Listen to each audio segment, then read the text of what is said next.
Sports Talk Show.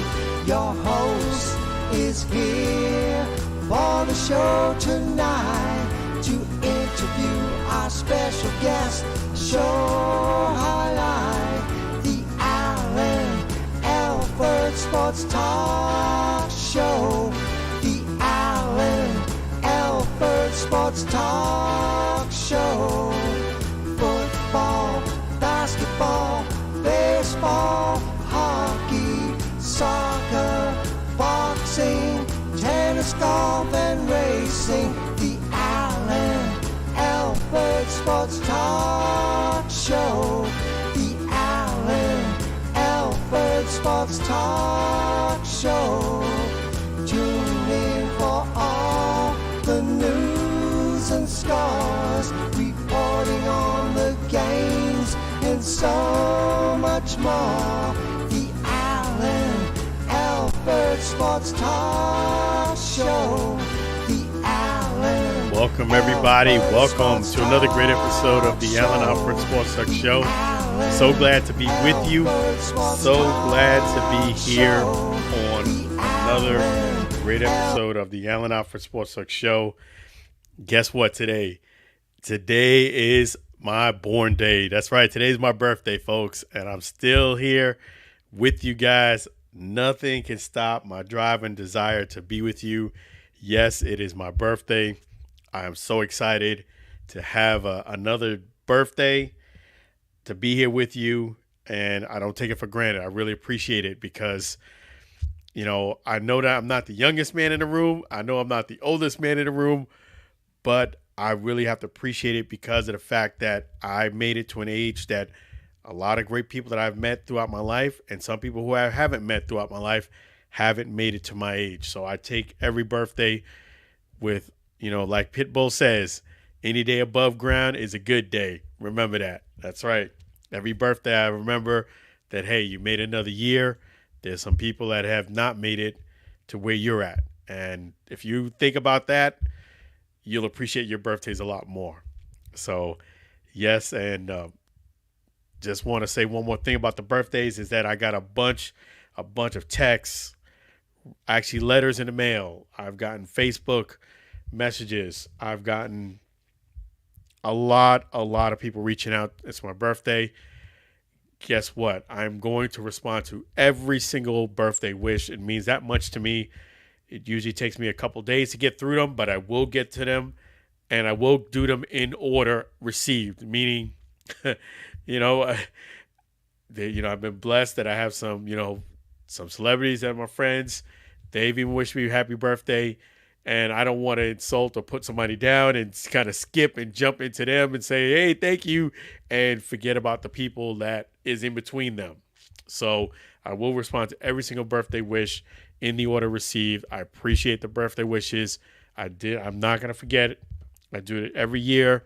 There's only been one year, I believe, that I had my birthday, and then there was another celebration that happened right after, and I got sidetracked. I didn't get to everyone that year. I got to most, but not all. But yes, I'm going to get to every single birthday wish and respond to them.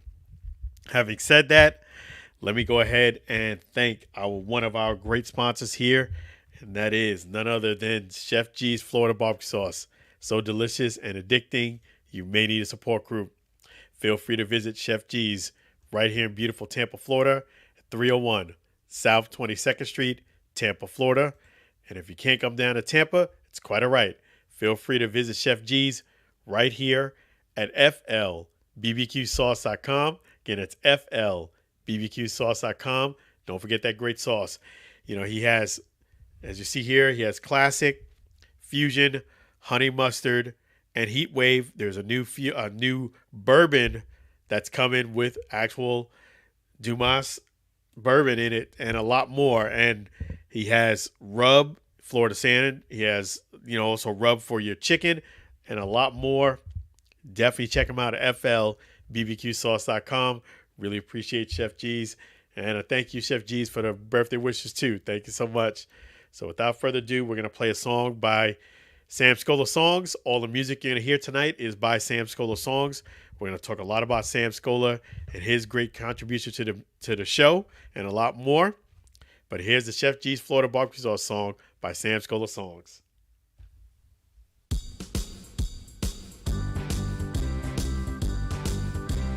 Comes in four varieties, Chef G's Florida barbecue sauce, a natural flavor. Chef G's Florida barbecue sauce, Florida Gold Honey Mustard on burgers and ribs, tasty fusion on pork and sausage. Classic taste for chicken steak tips. A hot heat wave on meatballs and ham. It's a cookout treat. Chef G's Florida barbecue sauce. Serve on fish and vegetables. Chef G's Florida barbecue sauce. Chef G's Florida barbecue sauce. Chef G's Florida barbecue sauce.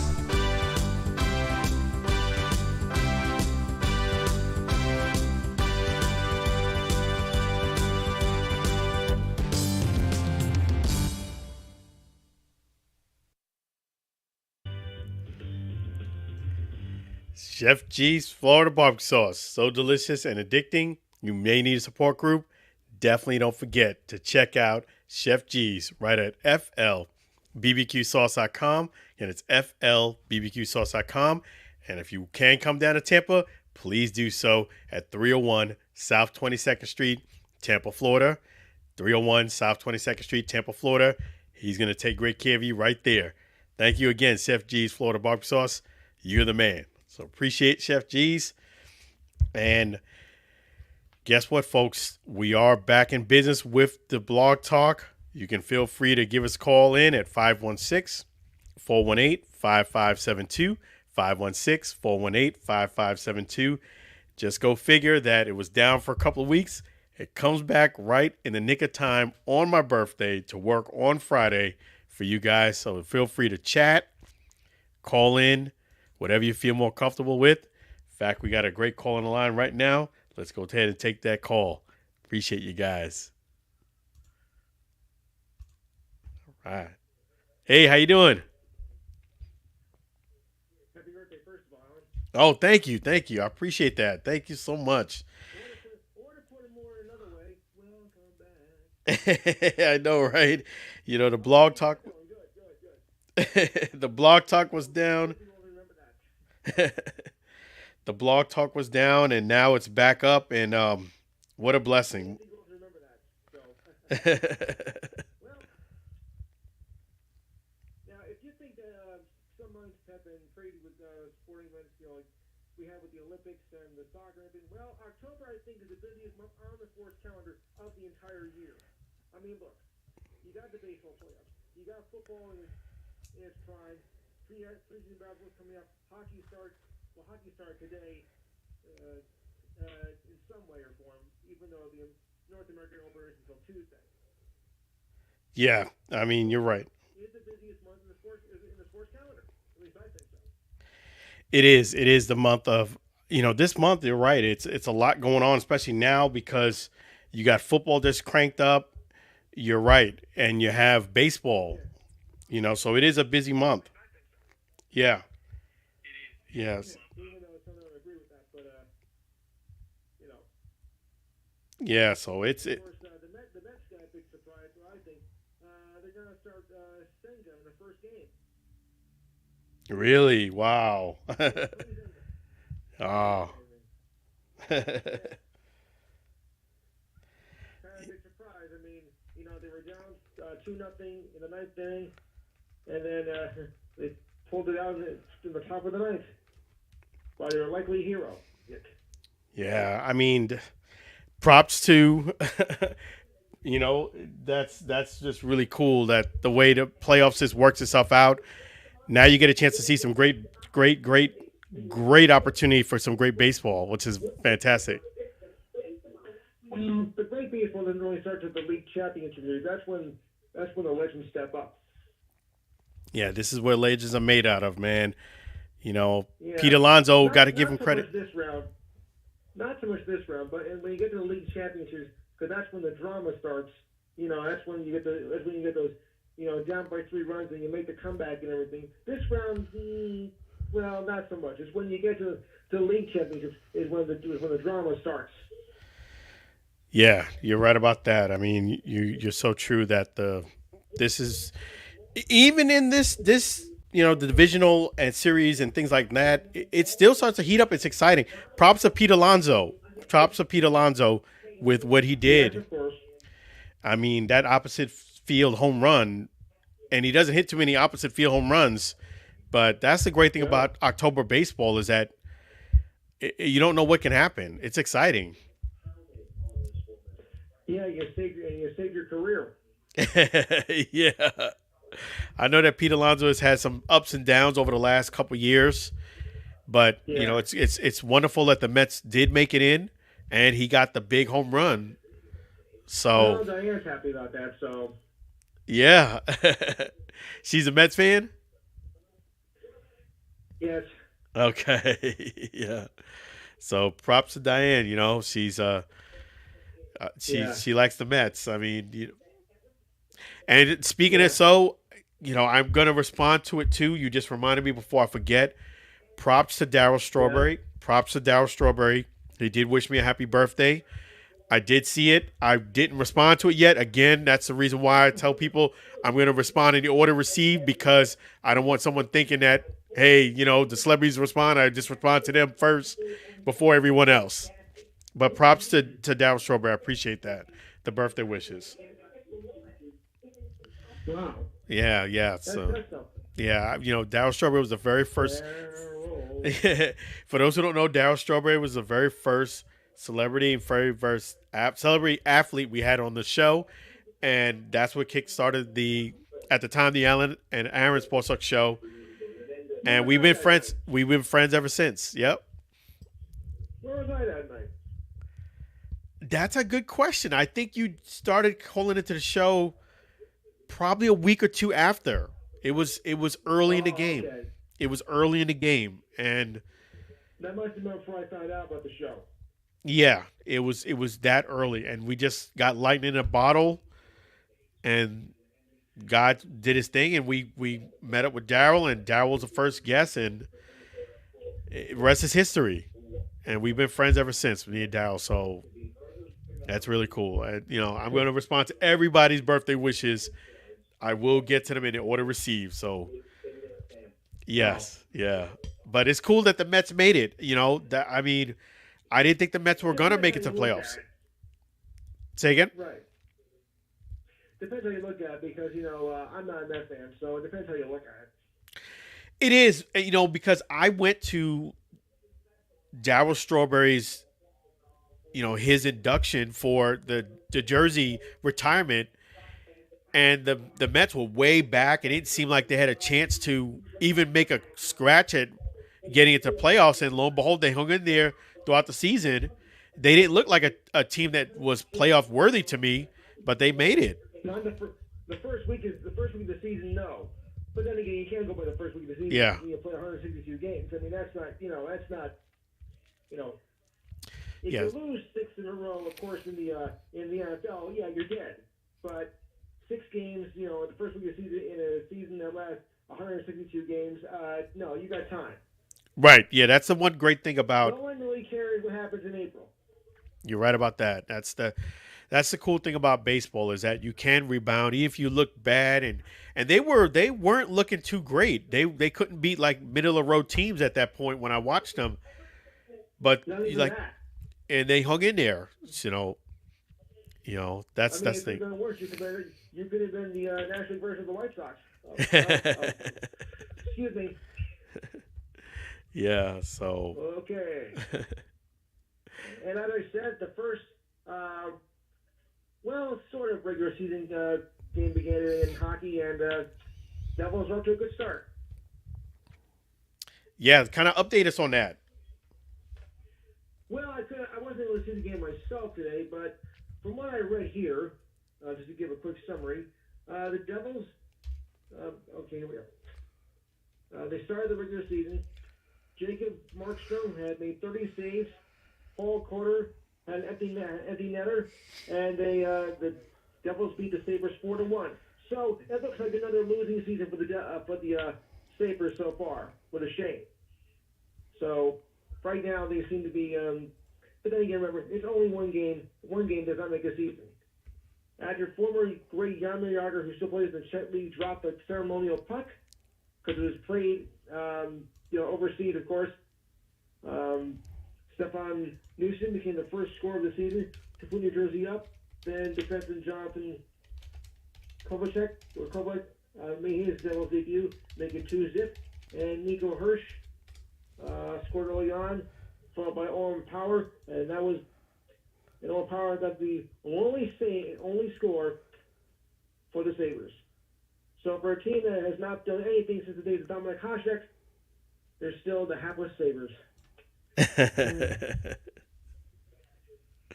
Yeah. Sad but true. Maybe you should get Dominik out of retirement. Nah, it's not going to happen. Yeah, you're right, but that's cool that hockey's back. They haven't done anything since Hasek. Yeah, so it's great that hockey's back. That's awesome. That is awesome that hockey's back and hockey's back. Baseball just started. As far as the playoffs, and you have football. Right. And it's not cold out. It's basketball. And preseason basketball. That's right. And it's not too cold outside, which is good. That's his. The Bucks, as far as that, there is heat. The heat is still real. When they played the Eagles, I don't think the guys on the Eagles can deal with that heat. That heat is a killer here in Florida. Which reminds me, another location, the Devils and Sabres played in Prague. Oh, yeah? Yeah, it was in Prague. Yeah, so definitely that's awesome. Good. Man, The Yankees will start their quest tomorrow. The Yankees start their quest tomorrow, which is, that's the thing. It's no guarantee, even though you won the division. That's one thing about the playoffs. Right. It's not, to me, it's not the best team wins in a playoff, Super Bowl. No. It's the team that plays the best at the time that wins, is the way I look at it. Yes. Whoever plays the best at the time, meaning you execute, you do what you're supposed to do. Whoever does that the most and shows up wins. So you might have more talent than the other team. We've seen it quite often, but it doesn't assure you that you're going to win. Right. Because look what happened to the Mets back in 2022. They had 102 wins in the regular season. They were ousted in the first round. Yeah. Yeah, and sometimes that rest sometimes doesn't work to your advantage because you get too complacent, too relaxed. That's the other thing. The old thing. Is it rest or is it rust? Yeah. So you're right. An age-old question. So that's how that's what's been asking people for years. Well, they're well rested, but are they going to be out of rhythm, by the time they get back in? That's right. Yep. You're right about that. Happen, yeah, because you expect them to win from what they did all season, and then you get this. Yeah. So it's gonna be interesting to see. I'm hoping that this year the Yankees do make it. And the reason why I say that is because if they don't have to deal with the Astros, I think that's an advantage that the Yankees really need to take advantage of. If they don't have to go through the Astros, the Yankees need to cash in big time because that is their arch nemesis right there, the Astros. They can't get past that Astro team save their life. One in particular, too. Yeah. One in particular, and we know who that is, don't we? Yeah, yep. Say the name. I can't, man. I don't want to. I want to think positive. Go ahead. Jose Altuve. Yeah, he's the Yankee killer. He's a Yankee monster right there because he plays. How do you think we lost in 2017? It was his home run. Yeah, he plays the heck out of baseball when it comes to the postseason. Like it or not, I think Jose Altuve is gonna be a Hall of Famer when it's all said and done. I really do. Yes, unfortunately. I really do. I think he keeps doing what he's doing. I don't see him unless something drastic changes. He is definitely on track to be a Hall of Famer. Yeah. Speaking of the Hall of Fame, even though it's kind of exciting thing hearing about with Pete Rose now gone, do you think the committee will change his mind on letting him into the Hall of Fame? Because they said, the only way you're going to get in if it's posthumously. Well, now that has come to pass that it is posthumous. So they think now the committee is going to let him in, or they're like, no. That's a great question, and I don't see the Hall of Fame changing their stance on this. But to your point, crazier things have happened, and I think now that unfortunately he has passed, I do think they're going to soften a little bit. I don't think. See, the biggest issue that they have right now is the fact that somebody would have to kind of change what another commissioner kind of like put his stamp of approval on, and that's Pete having a lifetime ban. Somebody would have to kind of like overturn that, and I think that's the issue with Pete. Let him in. For those who haven't been to the Hall of Fame, let me tell you this. This is from somebody who's been here 3 times. Pete has a display case. He's not like ignored in the Hall of Fame. He does have a lot of memorabilia there. However, he doesn't have a plaque on the wall. That's the honor that he doesn't have. The same thing with Barry Bonds. If you go to the Hall of Fame, you will see artifacts of Pete Rose. You will see artifacts of Barry Bonds. But what you won't see is you won't see either of those two men have a plaque on the wall. And that's the honor that I know Bonds is off that table, but I do think Pete has a chance. I think Pete has a better chance than Barry Bonds does because Pete actually is a Hall of Famer, and he didn't really technically cheat the system. He got over 4,100 hits on his merit. I remember that he hit it. Yeah, that to me is Hall of Fame worthy. I felt, and I really felt as if they should have let Pete in after he served a penalty of 15 or 20 years. The man served the penalty.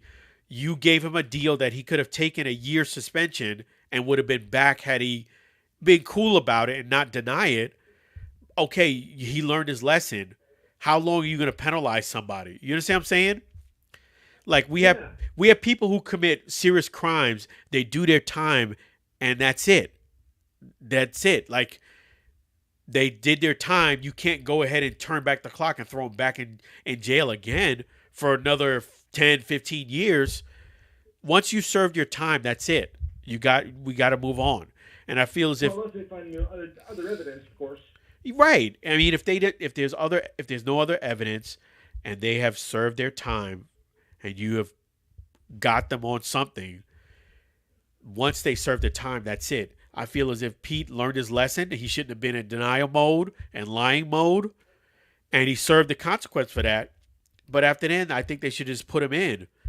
But no, they just kept on.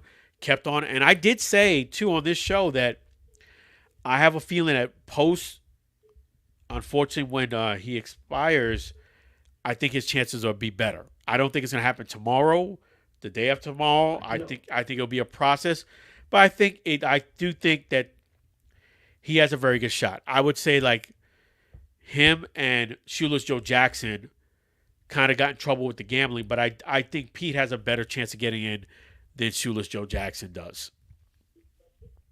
Simply because of the fact that Pete kind of did some of the stuff after he was playing, not during the time he was playing.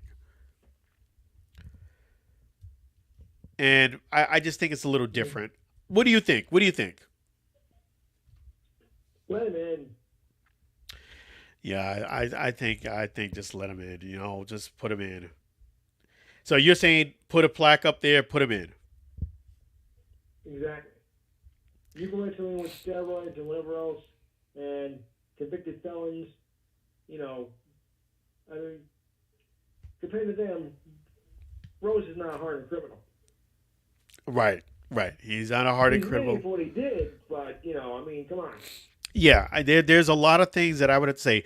One thing and I've met Pete Rose. I've had the pleasure of meeting Pete Rose. Pete Rose, to me, as great as he is extremely stubborn. Let me just tell you, let me just call for what it is. He's a very stubborn man. He kind of reminds me like one of my kids. Like, hey man, you could just take the easy road if you just do this, but you choose to do the hard road. And even though the hard road just continuously hurts you, you still want to take the hard road just because you're stubborn.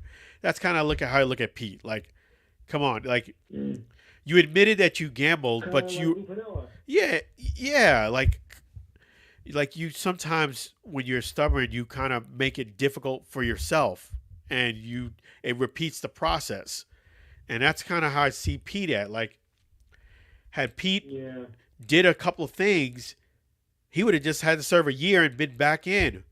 Another thing is this. Right. All he had to do, too, was just tell him you're not going to gamble anymore.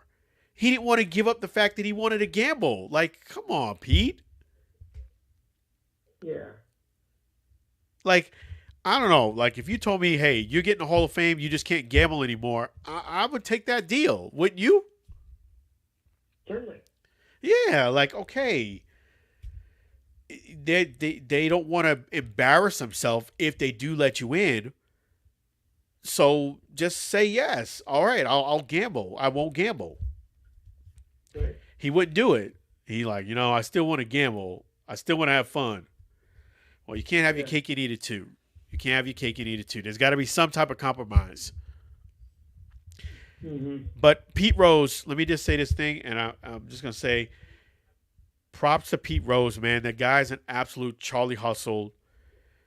I feel bad in a way because I had an opportunity to get something signed by him. He was doing like show after show after show after show in Cooperstown, like the workhorse. The thing is, though, that the day before he passed, he was at an autograph sign with his cohorts from the Reds and the Phillies, and he looked pretty sick. Not for nothing, but I don't think he should have been there. Oh, I didn't see footage of that. It did look. I did. Oh, okay.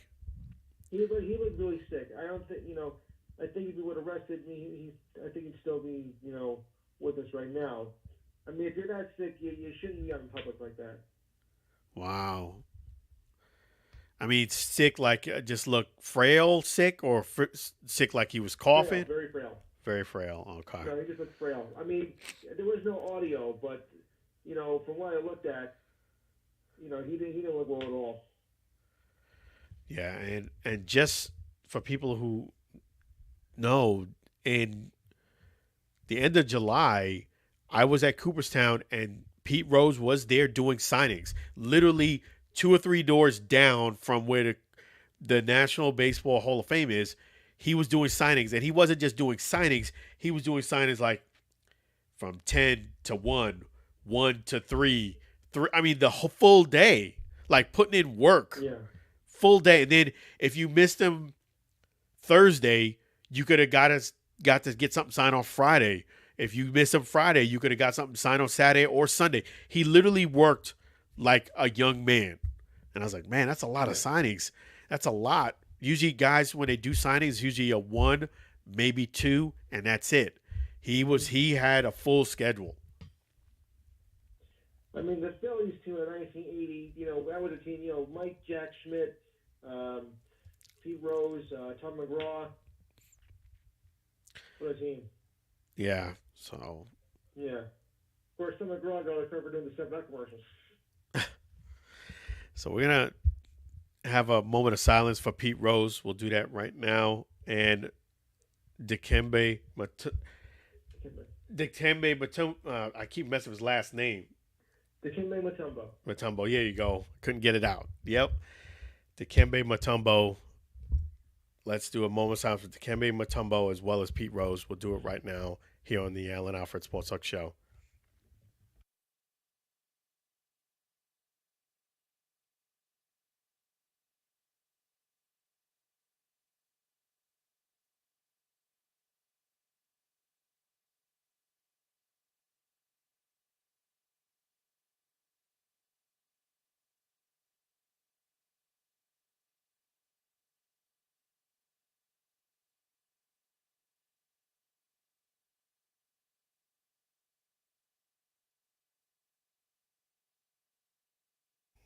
right. That's a moment of silence for Dikembe Mutombo as well as Pete Rose. In fact, I know you got a lot cooking this weekend. Please tell us. Yeah, of course, the Enhanced Sports Show will be on tomorrow, 4 to 6 p.m. Eastern Time. Number is 512-543-4662.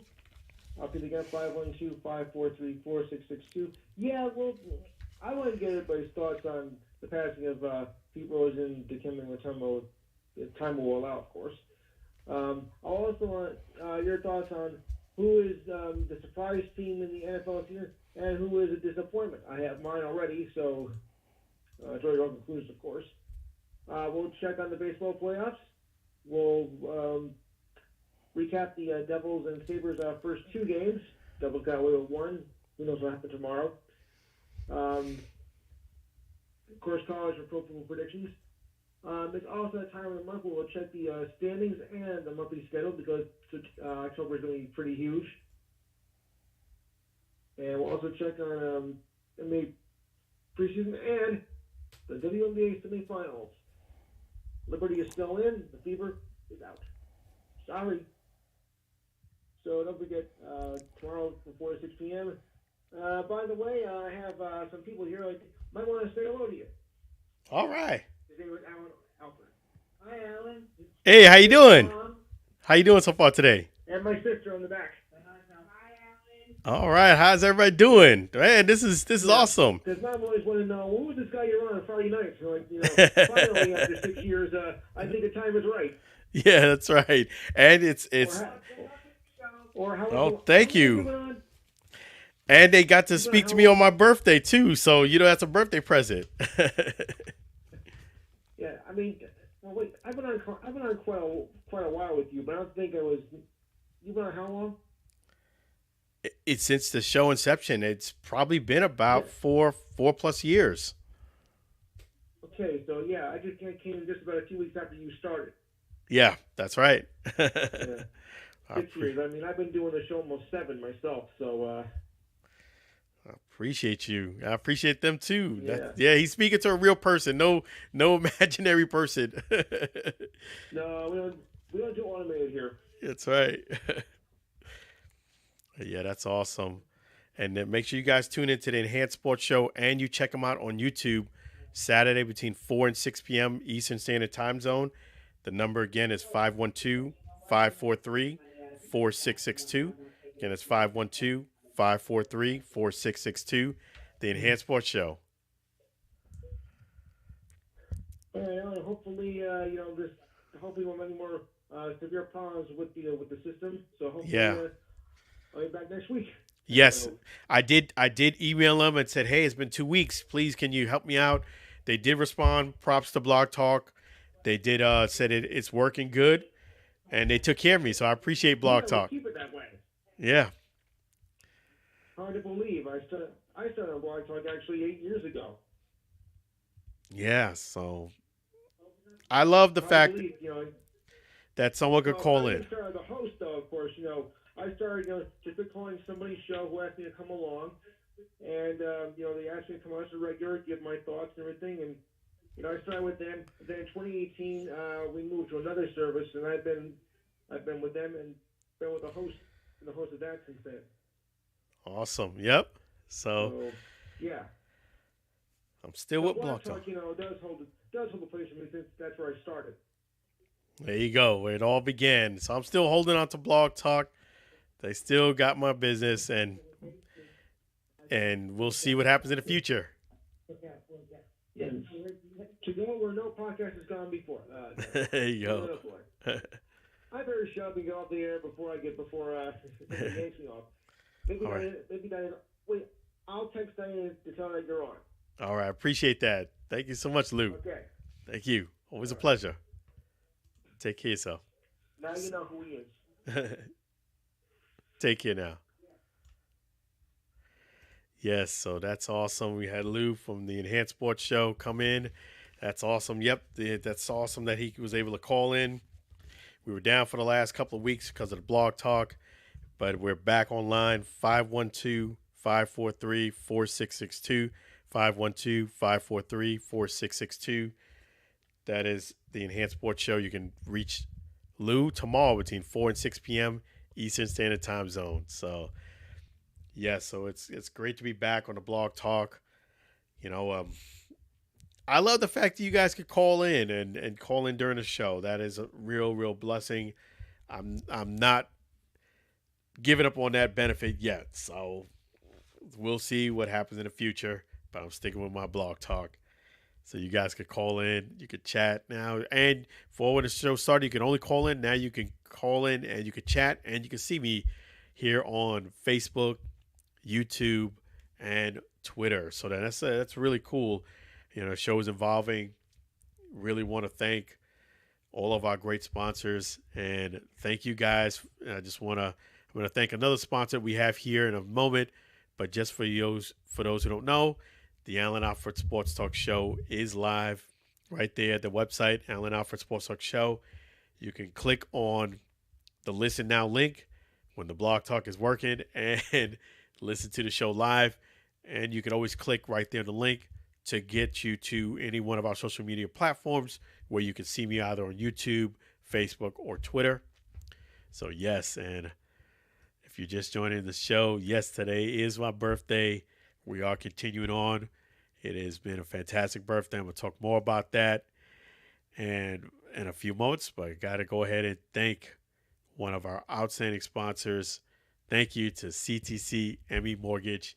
Hey, if you need a home, you want to get that dream home, you're worried about the down payment, you're worried about making monthly payments, you're worried about getting the opportunity, guess what? CTC ME Mortgage can help you. That's right.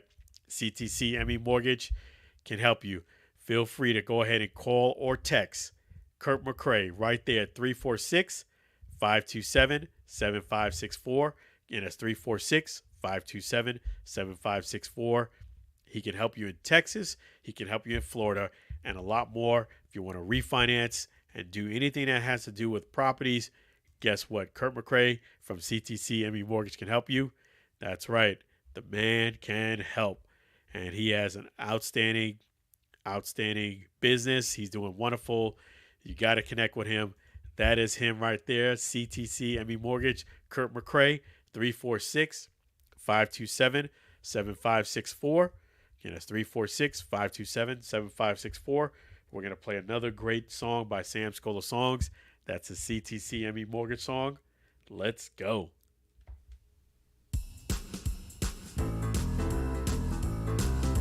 CTCME Mortgage Company, they stand by their loyalty. CTCME Mortgage Company, you can trust their honesty. Make the call today. There's no extra fees to pay. You can take a loan to own a new home. CTCME Mortgage Company, they stand by their loyalty. CTCME Mortgage Company, you can trust their honesty. Get a low interest rate, there's no need to wait. Finance a payment plan. Kurt McCray is your man. CTCME Mortgage Company. CTCME Mortgage Company. CTCME Mortgage Company.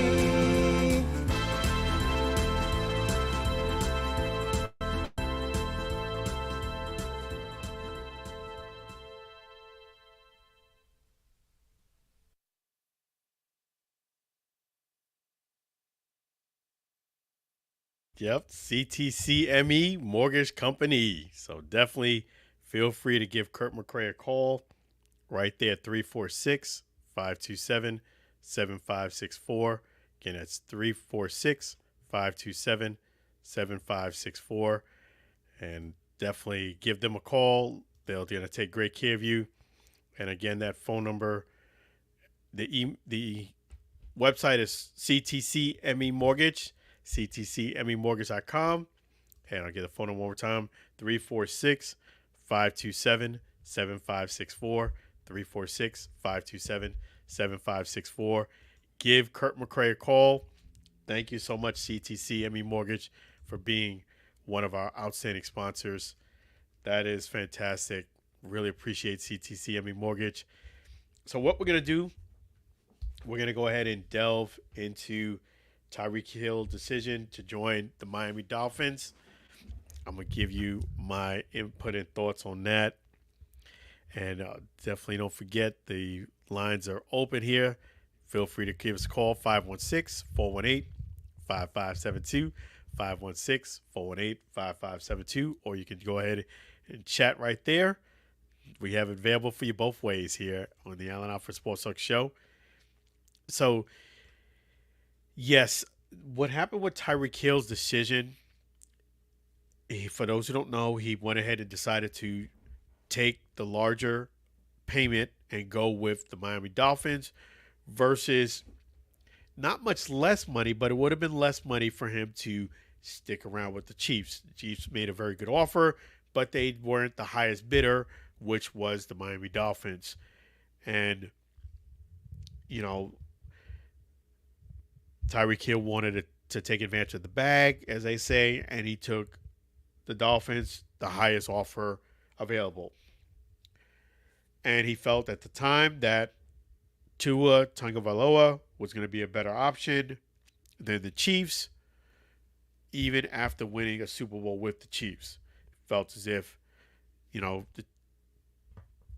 was saying that he felt Tua was more accurate than Mahomes. I didn't buy it when I first heard it, and I still don't buy it now. I will say, money-wise, if you're just looking at dollars and cents, yeah, he probably did get more going with the Miami. But I think if you look at when you're making business decisions, especially as an athlete, you have to go into play and look at everything.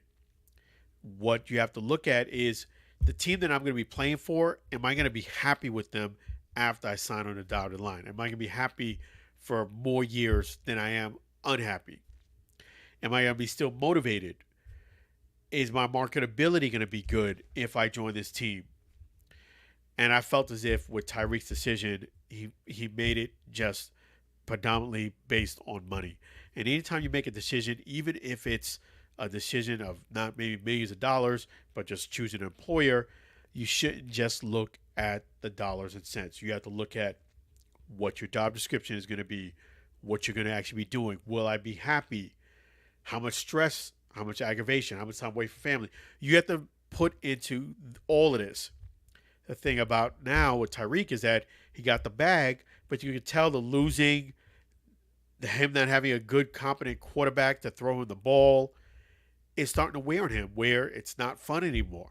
And usually when it comes to players and athletes, it's not going to be fun if you're not competitive and you don't feel as if you matter, or your quarterback can't get you the ball, or even if he did get you the ball, it really doesn't matter in the big scheme of things because you're probably going to lose the game. So, yes, I do think Tyreek Hill did make a bad decision, predominantly because he was only looking or considering mostly the money. You have to consider a lot more than that. If he was with the Chiefs, he very well might have right now 3 rings and not had any of those issues that happened this summer, with him getting pulled over and stuff like that. It'd be a different ball game. When you turn down Patrick Mahomes and Andy Reid, 2 of the best to do it, Travis Kelce, that's a lot of key components that you're just walking away for to get a little bit more money. And sometimes that's why you shouldn't just look at the money. People say, oh, well, he got a ring. Yeah, he got 1 ring, and now he's having trouble. He had 1 ring and he was with Miami when Tua was playing. He had a very good offensive year individually, but the team didn't go deep in the playoffs. And he's not playing for one of the upper echelon of teams, so you become irrelevant at that point. Yes, you might rack up some yards, but your team is not in really contention to win anything. It's not like it's going to be to you, another team, and one other team or what have you. It's you, a group of okay teams, and then there's a class of the much better teams. It's very clear. So when you are making decisions, don't just look at the money. And even if you're not an NFL player, this is something that's relatable to somebody. Don't just consider just the money aspect. Look at the whole picture and make the best business decision. So that's something you can look at too. So I do agree with some people who said he made one of the worst business decisions because, yeah, you made some money, but look how much it cost you too. And then the Bucks lost in overtime to the Falcons, which is it was a very good game on both sides. I will say that much. Both teams played very good. But the reason why the Bucks lost is, as I said it last year and the year before, the Bucks struggle with pass defense. They don't really rush the quarterback quite as good as they did before. Usually they're pretty good with the run. But when it comes to pass defense, they have guys that will tackle really good, and they have guys that will kind of stop you from getting big yardage, but they don't really have anybody who can come in, jump routes, knock the ball down consistently, give the quarterback something to think about over and over again if they miss their spots. The Bucks were basically a victim of just throwing the middle of the field. Kirk Cousins had passes right in the middle of the field, guys wide open, and he had that all day. He had a career game of over 500 yards, really just hit guys right in the middle of the field, and it just kept repeating itself. Now, I will say one aspect of the game that I felt that Baker did have a chance to exploit a bit more was the Mike Evans matchup. He did go to that a couple times, and it was successful. Mike had a couple touchdowns, but I think, hey, keep feeding him. I mean, don't throw it to him every single down, but give him the ball more opportunities. That was a mismatch. And I felt like if you could have done that a little bit more, that may have turned for your favor of winning this game.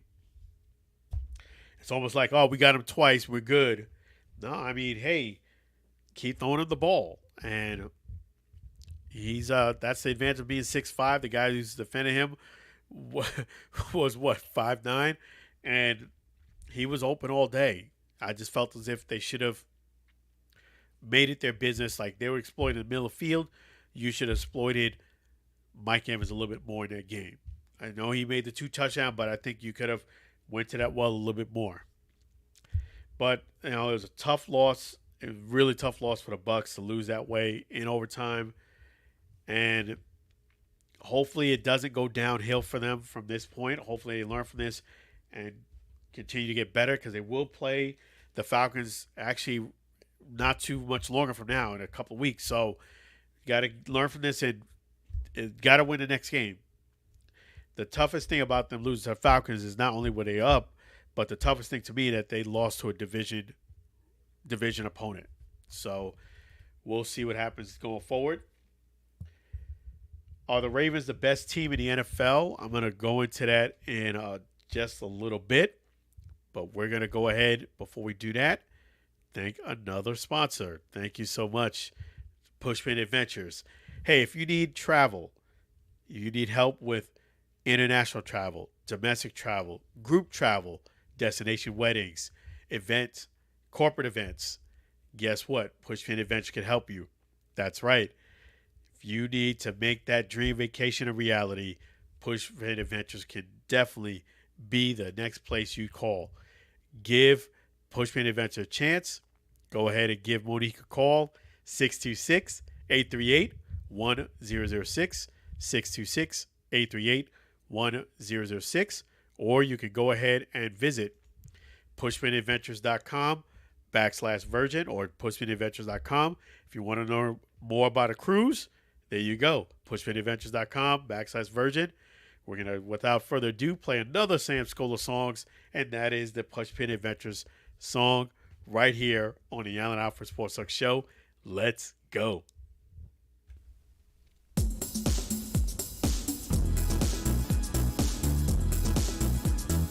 Pushpin Adventures. Pushpin Adventures. Book a trip with Pushpin Adventures. Travel on a cruise with Pushpin Adventures. Take a vacation with Pushpin Adventures. Tour around the world with Pushpin Adventures. Pushpin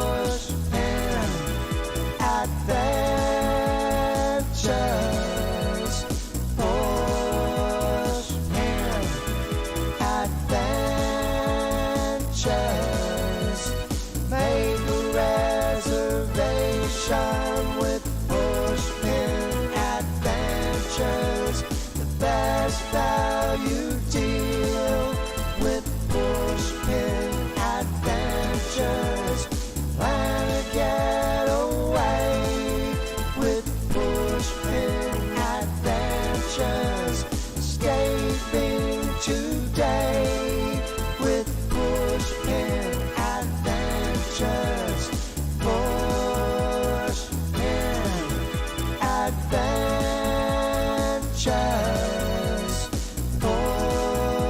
Pushpin Adventures. Pushpin Adventures.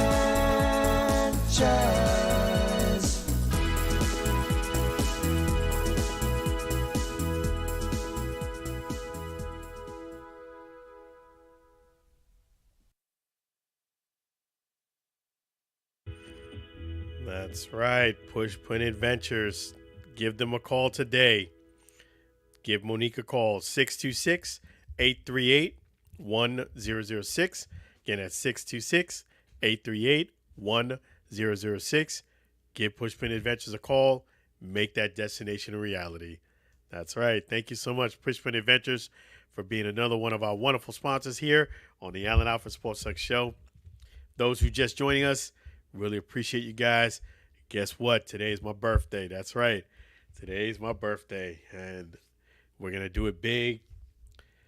And we don't stop. We keep going here. Now, are the Ravens the best team in the NFL? I would say they're one of the better teams in the NFL. I wouldn't say they're the best team. The reason why I would say that is because they're doing great, but I know what's going to happen. The Chiefs are still the team to beat, and I know what the Chiefs are going to do. The Chiefs are kind of, I look at Andy Reid kind of like a lot of ways like Bill Belichick. What they're going to do is they're going to limit the run game when they play the Ravens, if they do down the road, that be the Chiefs. They're going to limit the run game with Derrick Henry and Lamar. And what's going to happen next? They're going to make it so that Lamar has to beat them in the air. That's what they're going to do. It's going to come down to, can Lamar Jackson beat us, being the Chiefs, in the air? So far, that's not proven yet. And that's the only reason why I would say that the Ravens, I wouldn't say they're the best team in the league yet. Another thing is this. I feel as if they had to play the Bills again, the Bills would work on that run game, and they would force Lamar to beat him in the air. That's where Lamar has to do better. He has to be able to beat teams not just by running, but also in the air. You can do some running, but the thing is, you're going to have to use likely Zay Flowers. You're going to have to use those guys to get them involved in order for you to beat a team like the Chiefs. So they're one of the better teams in the league for sure, but I would not say they're the best team in the league just yet. Still to be seen. Head coach Antonio Pierce liked a social media post suggesting that Davante Adams has played his last snap as a Raider. Folks, this is what happens. One of the downfalls with social media. That is that it can get you in trouble even when you're not looking for trouble. I do think even if it was Davante Adams' last, snap as a Raider, and let's say they had friction, Antonio, let's say Coach Pierce, and let's say Davante Adams, I still don't think it's appropriate for the head coach to be liking a post like that. There's a lot of other posts you can like. Don't put salt on a wound. And by him liking it, of course, people seen it. And Davante even had to answer a question about that. He said the politically correct thing. He don't know about that. Why that was done. But yes, it was inappropriate for the coach to do that. As much as I like Coach Antonio Pierce, and I do like him, that was immature. And just certain things you just shouldn't be liking. Okay. Having said that, this is another reason why you shouldn't just take sometimes the best offer. Or I understand what Davante Adams thinks, that he signed with his friend Derek Carr, thinking that they will stick it through with Derek Carr's friend and have him as a quarterback. And hopefully because of that relationship, he was going to get a lot of opportunities. He did in the beginning, but that went downhill. Derek Carr is no longer there. So, this is what happens sometimes when you become a situation where you become kind of like a vet ball hog. And I look at Davante as kind of in that situation. Your team is not in contention to win. You want them to throw you the ball an exorbitant amount of times, even if that means a detriment of maybe winning a game or making it too obvious. They don't care. They want you to just keep feeding them the ball. And when that doesn't happen, well, you're not winning and you're not giving me the ball. So here comes incoming in the chat, disgruntled veteran wide receiver. We see this so many times. It plays out this way. On one end, I look at this, with all due respect, Davante Adams, what did you expect? You went to the Raiders. You didn't go.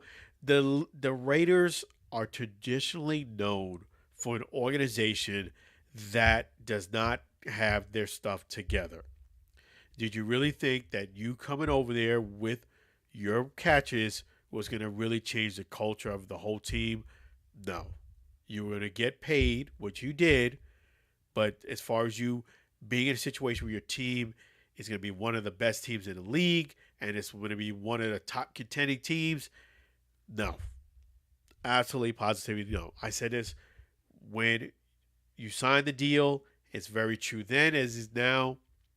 You cannot be looking to go to the Raiders if you really seriously think about winning at this point in time.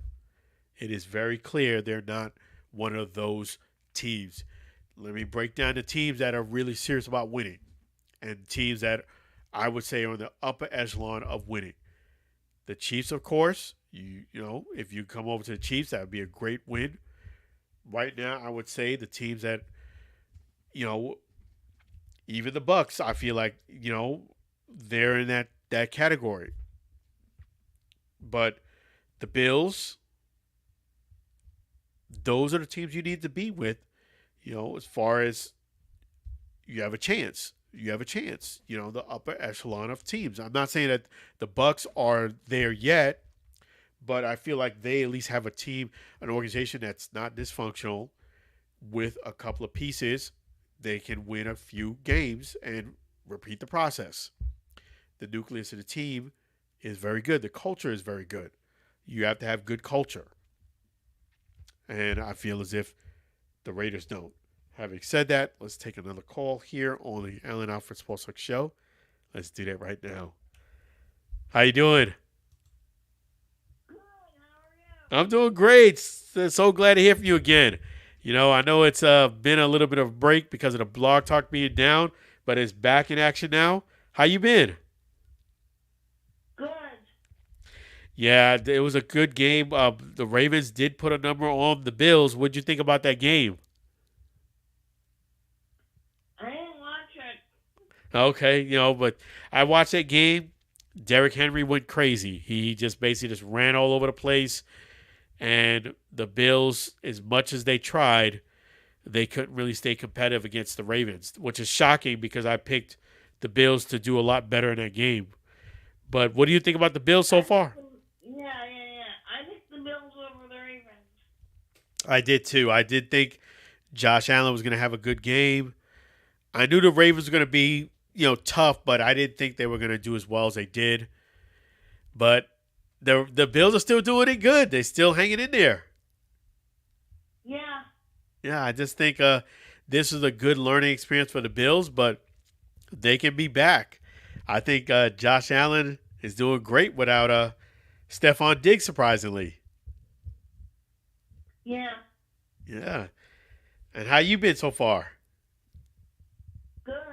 Oh, that's awesome.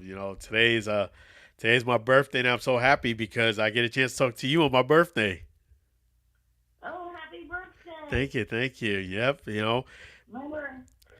birthday was yesterday. Your birthday was yesterday?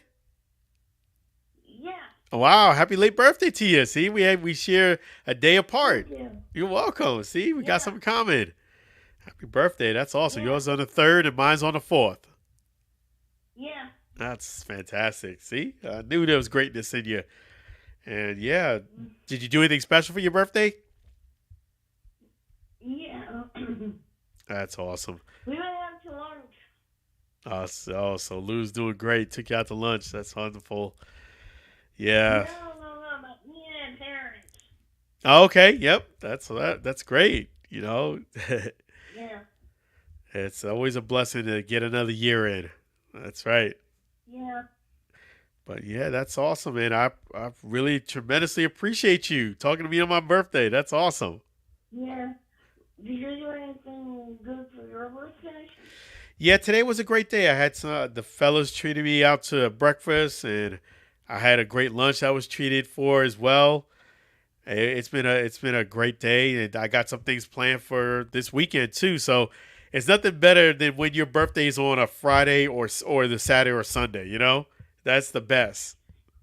Yeah. So yeah, it's been great. Yeah, and I got a lot of birthday wishes, and thank you to all of those people who did wish me a happy birthday. I appreciate you all. Yeah, so it's been awesome. I appreciate you. So yeah, definitely I'm gonna keep an eye on the Bills, see how they do this weekend. Okay. Yeah, and I'm calling in tomorrow, so make sure you guys call in for the Enhanced Sports Show, 4 to 6 p.m. Eastern Standard Time Zone, 512. I'm definitely calling. I'm calling in. I'm calling. I'm calling in. I'm calling in too. I'll be there. That's right.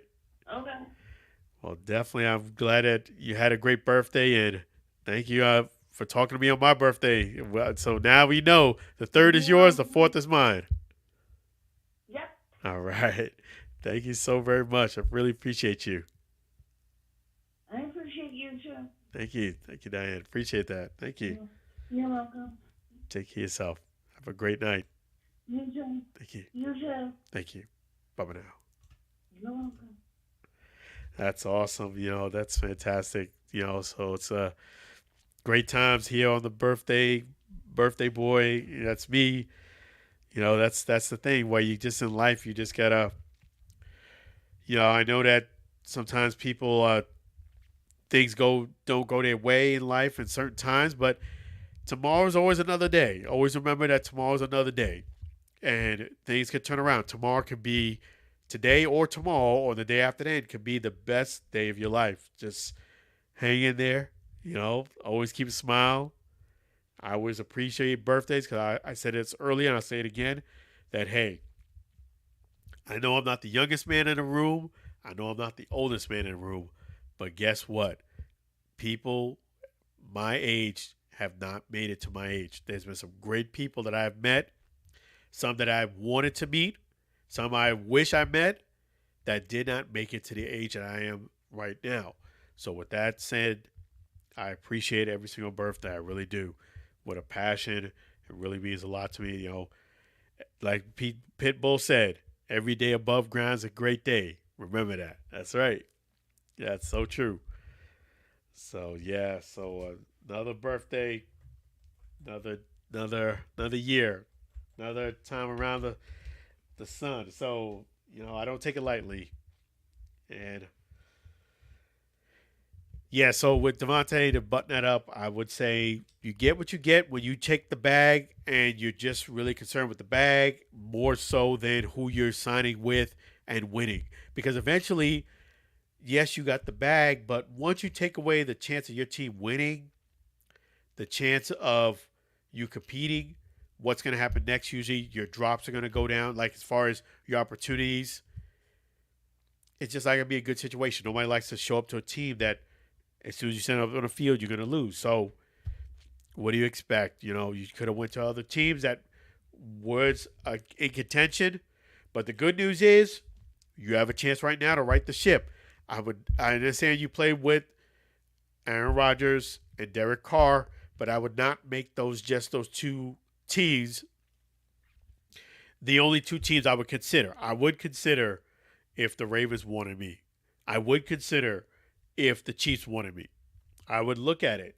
Yes, you may have to learn some new plays, and the playbook won't be the same. It won't be as much familiarity there inherently, but you can pick up and learn those things, and you're going to put yourself in a great position. So think about it. And we're going to talk about Jerry Jones. For those who don't know, Jerry Jones showed up at the Cowboys practice in a helicopter this past week. Is this cool or not so much? It's kind of cool, but it's also not so much. Let's talk about the cool. Yes, it's cool flex. You own the team. You show up in a helicopter during practice. Guys see you like, wow, he's the boss. He's doing big things. But it's also not cool. And I would have to say it's probably not cool on more reasons than it is cool. First of all, it's not cool because, as you know, the NFL is a copycat league. You done this, but guess what? People will do anything to compete sometimes, and more than anything, people will do anything nowadays for clout or social media likes or loves or whatever. They'll just do anything to get those things. And sometimes it's nauseating. A player might try to do this, which is what I fear. Copycat. Somebody else might try to do this. Where it's also not cool is that it's dangerous. It is very dangerous landing a helicopter during a practice. Because, yes, nothing happened here, but guess what? When you have practices, guys are running around, people who are trying to get film, media's running around, reporters. Not everybody's in the position that they're paying the most attention. They're all have an agenda to get something. They're locked and loaded in that. They're running around, not paying attention, not listening or looking at what's happening. It can turn disastrous quickly. That's one of my concerns. It's not safe. You landing a helicopter with fast blades that are really wide where people are working. It's just not safe. Yes, nothing happened here, but I could see this turning bad. Plus, hey, not to take things lightly, we know, of a GOAT that unfortunately perished in a helicopter. So, there's visibility things, an issue like that. If something does turn bad, you can potentially hurt a lot of people. So I think from a safety issue, it's not a good thing. I think for clout chasing, it's not a good thing. Yes, it's cool, but it could turn really bad if you have people copy it. Another thing is you're interrupting a practice. The Cowboys are a team, as far as this year, that needs all the practice they can get. They need to get their reps in. They need also mental to dealing with the adversity of the ups and downs. It seems like they need that too. So Jerry Jones, the guy who wants to make it about him, did what he does best and made it about him. One of the reasons why I feel as if the Cowboys are not where they should be, and I feel as if they should have been there a long time ago, is because of Jerry Jones. I mean, I hate to say it, but you can't have a team want to take all the credit for the moves and then your team doesn't win and you're okay with that. Now, I'll give Jerry Jones credit. He knows how to market the heck out of Cowboys. They are a very, very popular, very, very famous team. But sometimes in life, you got to humble yourself and you have to kind of take a back seat to let other people, the pros and people who are better at it, do what they do best. That's why you hire people in certain situations, because they do things better than you can. And the only way I feel is if Jerry Jones is going to get a chance to get to that point of the Cowboys dominating is if he takes a step back and not make it about him and make it more about we and get the right personnel. Yes, I think the Cowboys can do it. But flossing, showing off, and making it all about you, history has shown that wasn't or hasn't been a winning formula. At least you have had some success, but you haven't had any success recently in the last 20 years plus. Maybe that's a reason that maybe you should change things up. Just saying. So it was cool on one end, the ball's coming in, flossing, but it was more cool, not cool on more ends than I think. Not to mention, it did irritate some fans. Like, I looked at oh, that's kind of cool. You don't see it every day. I hope my guys, and shout out to D210 Sports. They did get the pictures of that. I thought, hey, my media friends, you got to take a picture at least of that. And they did. But it is cool on one end, flossing showing off, but it's more uncool on a lot of ends. Again, to recap, the copycats, it's not safe, very dangerous. Third thing is, hey, maybe that's okay if you're winning, but you haven't been winning. And the guys need practice. They need their practice. They need their reps. So that's my thoughts on that. And we're going to take a little break here. And then I'm going to talk about the UFL Orlando Showcase, break down a little bit more of the baseball playoffs, and talk about Michael Jordan's suing NASCAR. We're going to take a little break here on the Alford Sports Talk Show. And we'll be right back. You're going to hear a nice song from Sam Scholar Songs. Let's go.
All right, we're back. We're back. We're back. Thank you so much. Yes, indeed. We're not stopping here on the Alford Sports Talk Show. So I wanted to tell you guys about the UFL Orlando Showcase that I was able to cover this past weekend. And for those who don't know, I covered at that time, the XFL Showcase the year before. So this was actually my second year covering the Orlando Showcase. It was named the XFL the year before. It's now the UFL, but it pretty much was the same format, almost verbatim.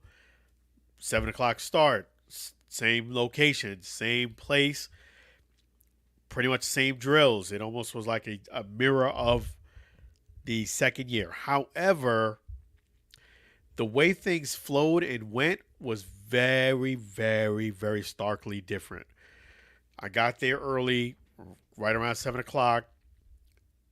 Even the media guys weren't ready, so they asked me to do some of the filming of the kickers. So I got a chance to do that and help out the league or what have you. And I gave them the footage of that and had no problem doing that whatsoever. I'm a guy who loves to help out, so I'll give him a hand.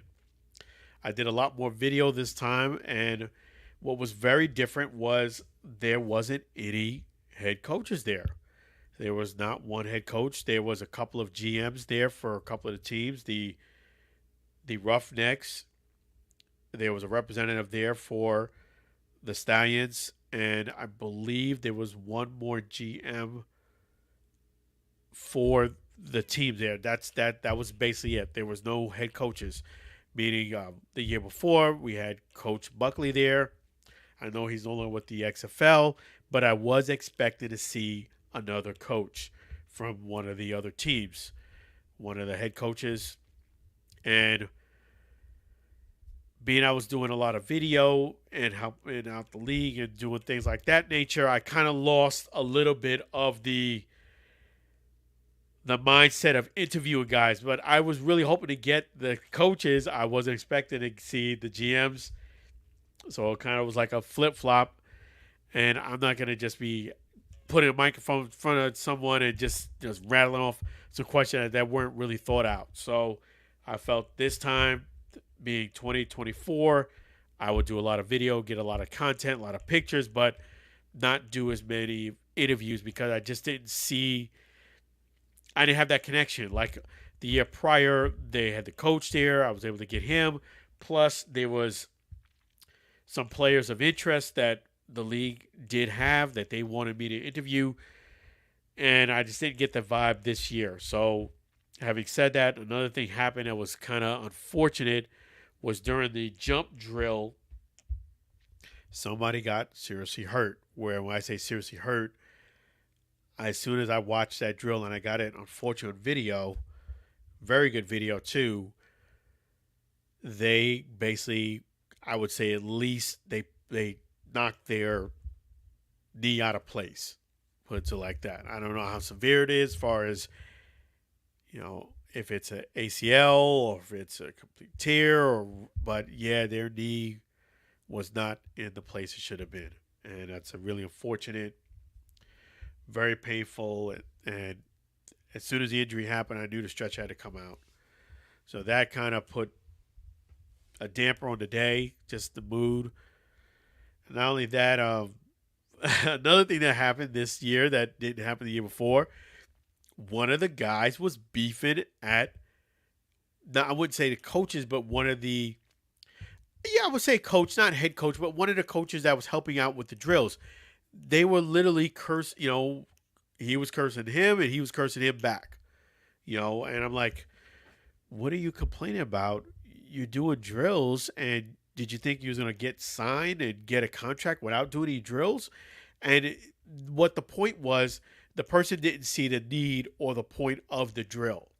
And I'm like, well, they're evaluating you. And yes, there is a point of the drill. It might sound like it's silly or seem like it's silly, but they are comparing you to others and they're comparing you to yourself. Meaning, this particular drill, you had to follow along the ball and go to the left, to the right, back, forward, front, and catch the ball. This drill is actually like a 6-step process where showing your fluidness, hand-eye coordination, how quickly you react your body to a change, meaning like if a quarterback moves to the left, how quickly are you identifying, seeing that, and moving your body? Moving to the right, how quickly are you, and also if they're going to throw a pass, how quickly do you respond to them throwing the pass? How quickly do you read that? Then they want to see your smoothness on that. Not only your quickness on how quick you react, but also how smooth are you. And are you in control of your body? Are you losing control when you change direction? And last but not least, to see how you do with catching the football, which not everybody did. So I don't think it's a pointless drill at all. I look at that drill myself as being a fun drill and a drill that you can really separate yourself from the pack, because the jumping drill, let's say you are a very good jumper, right? And let's just say, for argument's sake, you had the best jump time. Let's say 34. There was a couple, not a lot, but there was a couple 33s. There wasn't too many 34s. Let's say you had 34 and a half. You were number one. You had the best jump time. I believe that if you would have done this drill at that level, like better than everyone else, I feel as if that drill where you have to move left, right, back, forward, catch the ball, shows that you are elite and you should be somebody they should consider taking.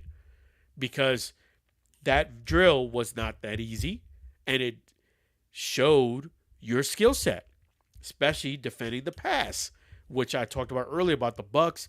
They don't have guys that do well with defending the pass. When I mean defending the pass, meaning they'll tackle a guy, they'll make it contested, but they don't read the ball well, where they'll knock the ball down. They'll jump around and put their arm in, get a couple of picks if you miss it. They don't really have that. I feel like Antoine Winfield's the best at it, and he's hurt. So, yeah. That drill, I felt, showed more than just one singular skill set. When you're jumping, you're showing you could jump really good and you could jump far, but that's not really showing a lot of skill set. If you're doing a 40-yard dash, it's showing your speed, which is great, but that's usually not the end-all be-all. They want to see how you actually coordinate yourself and how fluid you are with those movements. So this, to me, was an important drill, and the guy was beefing. I think, personally, this particular player actually did the drill very good. But a couple of things I noticed about their particular situation. Number one, they were a linebacker, and they were a little bit on the shorter side. Yes, you did have fluidness, and you were good, but you were a little bit on the shorter side. And number two, you dropped the ball. Literally, they dropped the ball in this drill. I think they were just frustrated at them dropping the ball, that they kind of showed that frustration in a negative, in a bad way, saying, oh, what's the point of this drill? They downplayed the drill because they didn't do the drill as well as they could have or should have. So they downplayed the drill. I think right after that, they went and put down the drill. Well, if it was that easy or it was pointless, why didn't you catch the ball? Like, you didn't catch the ball. You dropped it. And this person did the drill well up until that point. So that's another reason why the drill was very good, is that some of the throws that the person gave were very good, but there was some that he was off target, where you couldn't just sit there and watch the ball come into your hands.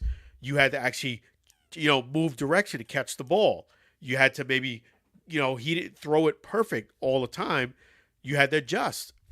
And it also brought the fact that don't rely on the guy throwing you a meatball right down the middle. Go ahead and make a play on the ball. And they even said, hey, you're playing defense. Don't expect a perfect pass. Sometimes because the way the drill was going, I think the guys kind of assumed that they were going to get a ball thrown perfectly. And don't get me wrong, some balls were thrown perfectly and guys still dropped it. But it was an important drill, and it was a drill that the person should not have been griping or complaining about and arguing about. This was bad look on them. You're trying to make it. You need them more than they need you. This event is usually sold out, and they have plenty of people working out. You need them more than they need you. You're not in the NFL. You're not one of the top flight guys. You got to understand that. So that's the first time I've seen somebody beefing like that doing the drills. So I'm going to do a video vlog for you guys what you should be of this event, but also what you should be and shouldn't be doing if you go to a tryout. And let me just give you guys a breakdown here of the baseball. Let me see here.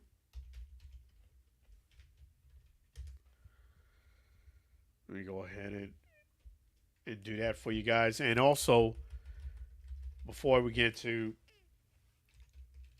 the playoffs breakdown a little bit, let me just so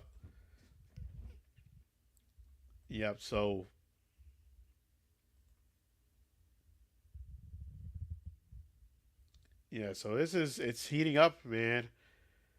It's heating up. This is fun. I mean, yeah. So let me just see here.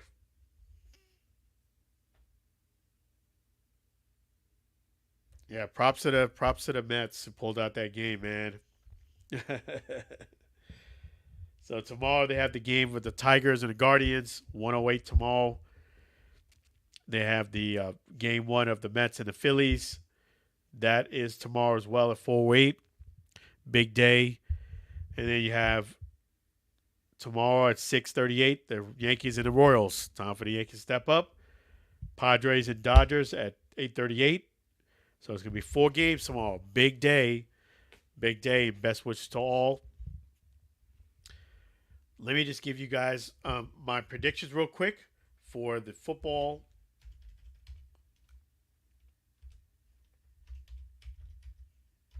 Okay. I'll give you guys my predictions. Let me go ahead and do that for you guys. And I'm going to talk about the Michael Jordan situation too. And let me go ahead and do that for you guys too. So let's break it down here. Week 5. So I did get that first pick wrong. I did pick the Bucks to beat the Falcons, and they didn't do it. We have the Jets versus the Vikings. I have the Vikings winning. Panthers versus the Bears. It's going to be actually a very good game. I have the Bears winning this one. Commanders versus the Browns. I have the Commanders winning. Dolphins against the Patriots. That should be actually a very good game. I'm going to say the Patriots are going to pull this one out in a shocker. I have the Patriots winning. Colts and Jaguars. I got the Colts winning. Bills and the Texans. I think the Bills are going to rebound and do good and win this game. Ravens and the Bengals. Very, very, very good game. I do have the Ravens winning. Raiders and the Broncos. It's going to be a good game here as well. I'm going to go with the Broncos winning. And then we have the Cardinals and the 49ers. I got the 49ers winning. Giants and the Seahawks. Seahawks are going to end up winning that game. Packers and the Rams. I have the Packers winning. Cowboys and the Steelers. I have the Steelers winning. Saints and the Chiefs, which is a very, very, very good game. But I do have the Chiefs squeaking out another win. So those are my predictions. And we're going to talk a little bit about Michael Jordan suing NASCAR.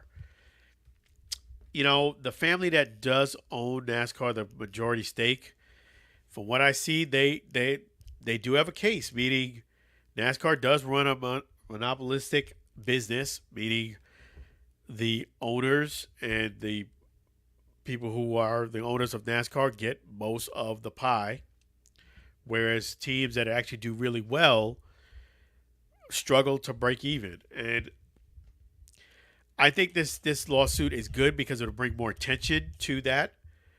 Do I think Michael Jordan is going to win? I don't know about him winning, but at least he will bring more attention to kind of like the business side of NASCAR that's not favorable. And the reason why I'm not sure if he's going to win because you're going against the good old boys. And not only that, you know, NASCAR is kind of like gambling. They're going to bring out the fact that, hey, this is assumed risk you take when you own a team. You will have a good chance of losing money because you might get one win every 2 or 3 years, or you might get one or two a year. But the Rex, paying the guys, sponsorship usually doesn't cover it all. And it's good that they do have sponsors, but you do get some sponsors during that time, and you unfortunately do lose some. So I think it's going to be a tough case for Michael Jordan to actually win because of what I've checked into with the family, the way they are, the stronghold they have on the other teams. But I do think it's going to give NASCAR another bad publicity, so to speak. And that bad publicity might lead to some type of compromise. I think in the court, that's what he has to bank on. The bad publicity softens some of the ownership a little bit, and because of it, he gets a win. I think on the offset, I think it's going to be tough for him to win just because NASCAR has deep pockets too. And I just feel as if they've been doing the same thing since the late, great Dale Earnhardt has been saying it. So I don't see that changing that easily. But I do think he could definitely hurt them as far as giving them bad publicity. I'll say this much. I just think investing in a team and NASCAR is a big, not the best investment to make. I will say that because you have to pay the crew, pay the guys, and more importantly, you got to keep fixing the car, which is expensive. So I look at NASCAR as gambling. You can be very good and never win a Daytona 500. You can be bad and still win one. It's kind of like one of those things. So I look at it as being gambling. I know Michael Jordan wants to recoup some of those losses, but I would have a hard time feeling as if he's going to win this case. He might get a small settlement, maybe, but NASCAR's tough. I'll say it like that. And this from somebody who's covered NASCAR. I'll just say, that family, I'm not going to mention their name, this is standard operating procedure. NASCAR is not making as much money, I think, from fans as it used to. And how do you offset that? You take away a lot more profit from the guys who are working underneath you who are trying to make it. And that's what NASCAR is going to do. And that's what they've been doing. So I think he has a case, but I just don't know if he's going to actually win this case. But I do think he's going to win as far as public giving this black eye for NASCAR. So at least he's going to win there. So we'll see. I'll keep you posted on it. And since today's my birthday, we're going to end off on a great note. Let me go ahead and thank, one of the guys who's the man, the myth, the legend, Sam Scola Songs. That's right. There he is. Sam Scola Songs. Want to thank him. And there's his poster, Sam Scola Songs.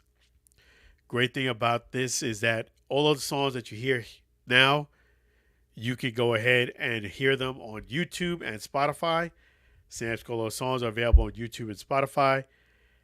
Want to thank Sam Scola Songs and his wife, Mary. Mary also did share a birthday.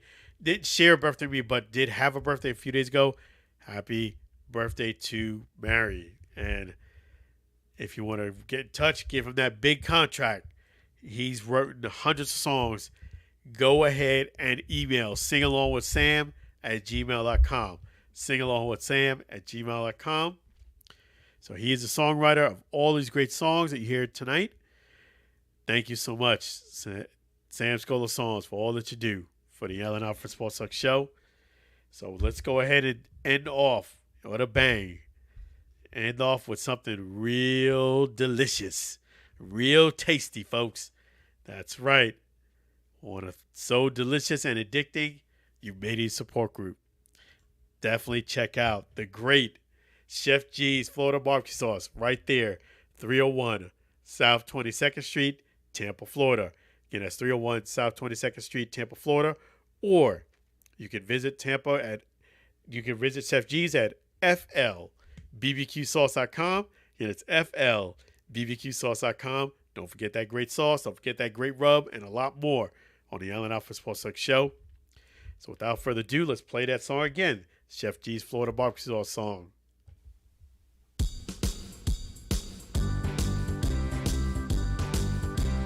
comes in four varieties. Chef G's Florida barbecue sauce, a natural flavor. Chef G's Florida barbecue sauce, Florida Gold Honey Mustard on burgers and ribs. Tasty fusion on pork and sausage. A classic taste for chicken steak tips. A hot heat wave on meatballs and ham. It's a cookout treat. Chef G's Florida barbecue sauce, serve on fish and vegetables. Chef G's Florida barbecue sauce. Chef G's Florida barbecue sauce. Chef G's Florida barbecue sauce.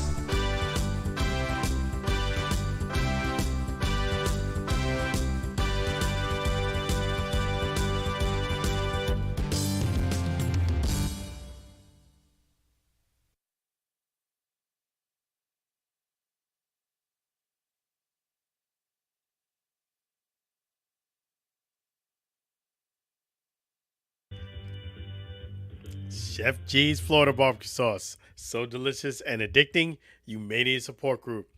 Definitely don't forget to visit Chef G's right there at 301 South 22nd Street, Tampa, Florida. Or you can come down to FLBBQSauce.com, and it's FLBBQSauce.com. Don't forget that great sauce. Don't forget that rub either. Don't forget that Florida sand. Don't forget the new flavor, bourbon. That's right. Chef G's Florida barbecue sauce. I want to thank you for being one of our great sponsors. Chef G's Florida barbecue sauce. So delicious and addicting, you may need a support group. Don't forget, FLBBQSauce.com. Go ahead and get yourself some. So with that being said, it is a birthday Friday night show. Nothing better than celebrating a birthday with you guys. That's right. I want to thank all of those great birthday wishes. And that's something you guys can consider. You go to Alan Alford, sportstalkshow.com. That's right, Alan Alford, sportstalkshow.com. Guess what? You can do something really cool now. You'll have the opportunity to go ahead and make a birthday shout out to somebody, and you will get featured here on the Alan Alford Sports Talk Show. We're going to put up a nice picture of the person. Make sure we mention them. Check out AlanAlfordSportsTalkShow.com to get more details. Really, really cool opportunity for you guys. Having said that, yes, it is my birthday. Thank you guys for all the great birthday wishes. Thank you for that. I really appreciate it. And again, if you just joined us, I am going to respond to all of those birthday wishes. I'm doing it in the order received. I don't want to skip over people. People get offended or hurt by that. I'm going to go in the order received, and I will not forget anybody. Just give me a little bit to get to everyone. I already did about 30. I had over 100 plus, so I will get to them. Don't worry. So, yes, today is an awesome day. That's right. Every day above ground is a great day. Remember that. So, having said that, I appreciate you guys. We're going to do it again next Friday. That's right. Same bat time, same bat channel. 8:30 p.m. CST, 9:30 p.m. EST. You'll be able to call in, chat online, and a lot more. Really appreciate you guys joining us here on the Alan Alford Sports Talk Show. I'm going to end the show with another great Sam Scola song. Appreciate Sam Scola. Appreciate his wife, Mary. Appreciate Chef G's Florida barbecue sauce. I appreciate Lou and Diane for calling in. Appreciate CTC MB Mortgage, and I appreciate Pushpin Adventures. So thank you to all the sponsors there. CTC MB Mortgage, Chef G's, and last but not least, thank you Pushpin Adventures as well. All the great sponsors. Thank you Sam Scola Songs as well. They're available on YouTube and Spotify. Thank you, Sam Scola, and thank you to all our callers as well. Thank you for that, Lou and Diane. That's wonderful. Appreciate you guys. Appreciate you too. Just be gratitude. You have gratitude today. Having said that, we're going to close the show. Be blessed. Be well. Have a great weekend. Until we meet again, take care for now.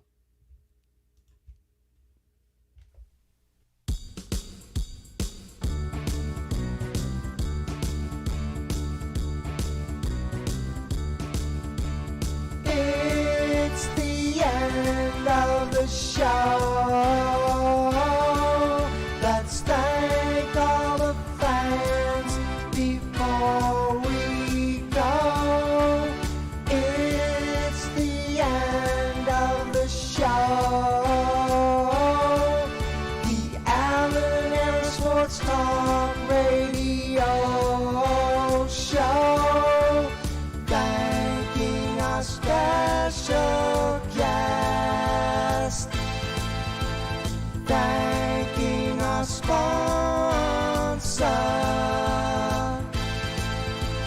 It's the end of the show.